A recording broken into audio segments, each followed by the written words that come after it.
สวัสดีเจ้าวันนี้มาปากาเมล่าคนเมืองอู้เมืองอยู่แบบเมืองช่องอู้จ่ายภาษาเมืองนะเจ้าวันนี้เมล่าจะพามาดูดอกคูนายตื่นสายที่เมล่าปลูกในยางรถยนต์เนาะเหตุผลที่เมล่าปลูกในยางรถยนต์ก็คือมันดูแลง่ายนะเจ้าใส่น้ำง่ายใส่ปุ๋ยง่ายเอาแยกก็ง่ายเห็นอย่างหนึ่งประหยัดสตางค์ตัวนะเจ้าเราไม่ต้องเสียสตางค์ไปซื้อกระถางดอกไม้ที่มันแพงๆเนาะเราจะเสียสตางค์ก็ไปซื้อแกบดำเอามาผสมดินนะเจ้ากระสอบ35 บาทเอามาผสมดินปลูกได้เป็น20 อันเลยนะเจ้าแต่ถ้าจะปลูกในยางรถยนต์นะเจ้าไม่แลขอแนะนำให้ตัดขอบยางตรงในออกนะเจ้าเหตุผลที่ต้องตัดก็คือ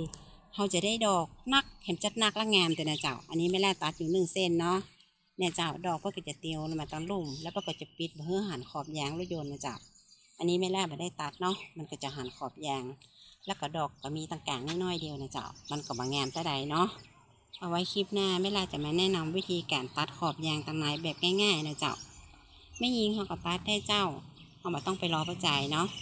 แล้วไม่ลาจะมาสอนวิธีผสมดินให้ตัวนะเจ้าเอาไว้คลิปหน้าเขาไปแปะกันใหม่นะเจ้าคลิปนี้ไม่ลาไปก่อนนะเจ้าสวัสดีนะเจ้า